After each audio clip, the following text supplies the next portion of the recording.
Hello guys, good morning to all of you. आप सभी का यूट्यूब के पाल एकेडमी में स्वागत है। आज हम लोग कक्षा 12वीं के हिंदी पद्य खंड में संकलित अयोध्या सिंह उपाध्याय हरिऔध द्वारा रचित पवन दूतिका नामक शीर्षक को पढ़ेंगे। पिछले वीडियो में हम लोगों ने इनके 10 पद्य को पढ़ा था। आज हम लोग 11 से 14 तक के पद्य को पढ़ेंगे। इन 4 पद्य के माध्यम से राधिका जी पवन दूतिका को ये बताई हैं कि श्री कृष्ण का स्वरूप कैसा होगा।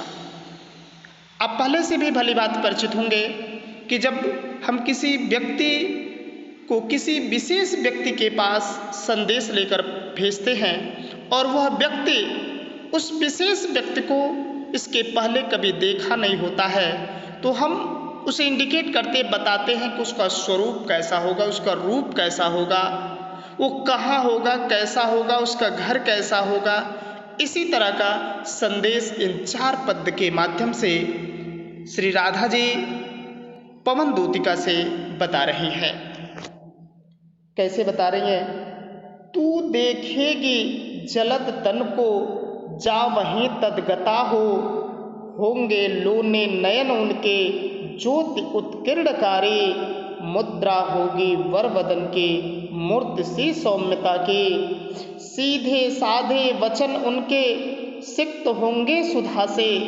यानी यहाँ पे पवन दूतिका जी को राधा जी बता रही हैं कि तू देखेगी, पवन दूतिका से कह रहे कि तू देखेगी। इनकी पहचान के विषय में बता रही हैं। जलद तन यानी बादल जैसे श्याम वर्ण वाले श्री कृष्ण को जब तुम देखोगी को जा वहीं तदगता हो, यानी जब मथुरा जाने पे श्री कृष्ण को तुम देखोगे तो वह तुम्हें बादलों जैसे श्यामल वर्ण वाले श्री कृष्ण को देखते ही देखते तुम उसी में तल्लीन हो जाओगे।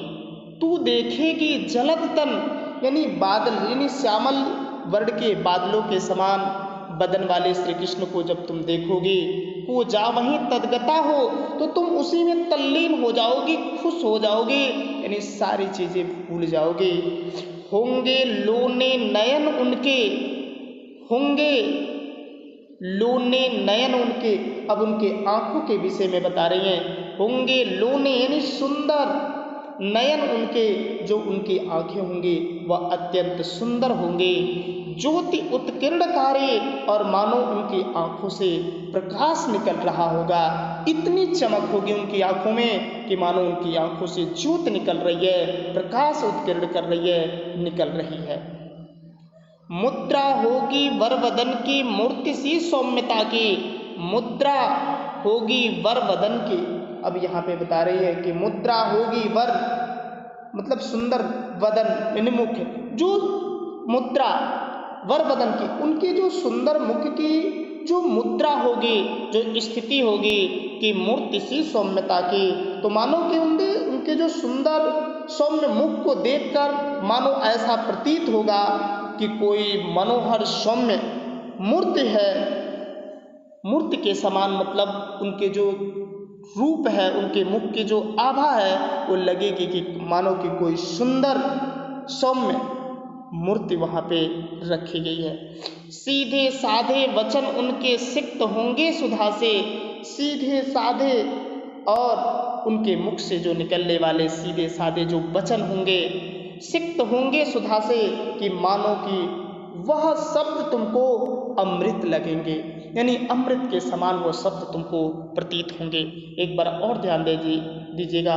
तू देखेगी जलद तन को जा वहीं तदगता हो, यानी कि जब मथुरा जाने के बाद से हे पवन दूतिका जब तुम्हें बादलों जैसे श्याम वर्ण वाले श्री कृष्ण को तुम देखोगे तो तुम तल्लीन हो जाओगे उन्हीं में। होंगे लोने नयन उनके ज्योति उत्कीर्णकारी, और उनके जो सुंदर नयन है, जो आँख है, मानो कि उनसे हर समय एकदम प्रकाश निकल रही है, इतनी चमक होगी उनकी आंखों में। मुद्रा होगी वर वदन की, और उनके जो सुंदर मुख है उसकी मुद्रा स्थिति ऐसी होगी कि मूर्ति सी सौम्यता की, मानो कि एक सौम्य एकदम सुंदर मूर्ति के समान उनके मुख की सुंदरता होगी।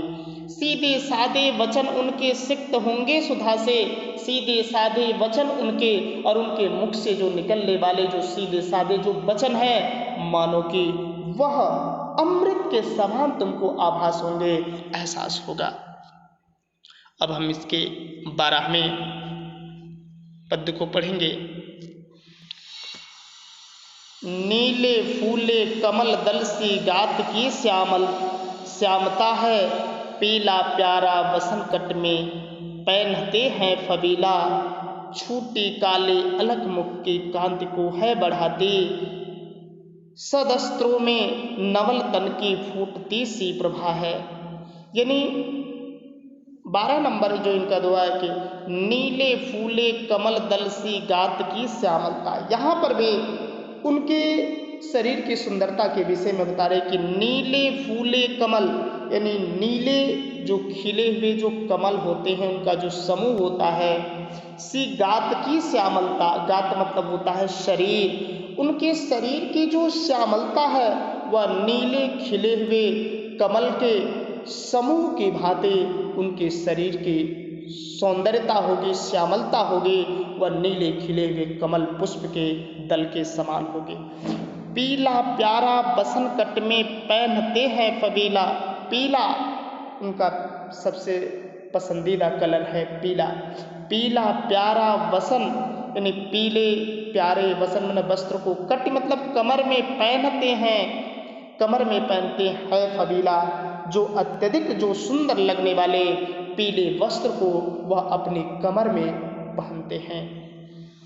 छूटी काली अलक मुख की कांति को है बढ़ाती, छूटी यानी जैसे उनकी जो चोटी बांधी गई है, बाल बांधे गए, छूटी काली जो छूटी हुई काली मतलब एकदम काले, अलग मतलब उनकी एक बाल जो होती है मुख की कांति को बढ़ाती है, यानी उनके बाल जो बांधने के बाद से देखते हैं कि कुछ नागिन की तरह लटकते हुए गालों पे जो बाल होते हैं, वो जो बाल हैं उनके आभा उनकी सौंदर्यता को और भी अधिक बढ़ा देते हैं। यानी घुघराले जो बाल हैं उनके गालों पर क्या कर रहे हैं, छूटी यानी छूटी हुई यानी बांधने के बाद काले, अलग मतलब जो जुल्फ है जो बाल हैं, मुख की कांति मुख की सौंदर्यता को बढ़ाती है, यानी जो छूटे हुए बाल हैं उससे मुख की सौंदर्यता और भी अधिक बढ़ जाती है। सदस्त्रों में नवल तन की फूटती सी प्रभा है, सदस्त्रों जो सुंदर जो वस्त्र वो धारण किए, नवल तन के जो उनका सौम्य शरीर जो सुंदर शरीर है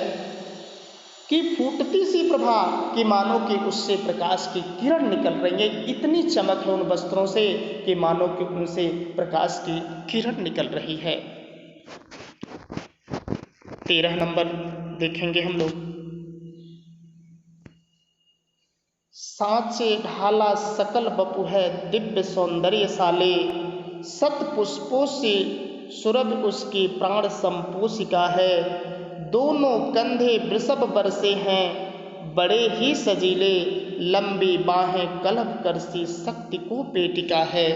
अब देखिए कि उनके शरीर की सौंदर्यता को बता रही हैं कि उनका जो शरीर है वह कैसा है, उनकी शोभा का कैसे गुणगान कर रही हैं। सांचे ढाला सकल बपु, सकल मतलब संपूर्ण, बपु मतलब होता है शरीर, उनका जो संपूर्ण शरीर है सांचे ढाला कि मानो उनका जो संपूर्ण शरीर है कि मानो कि सांचे में ढाला गया हो, ऐसा उनका शरीर है।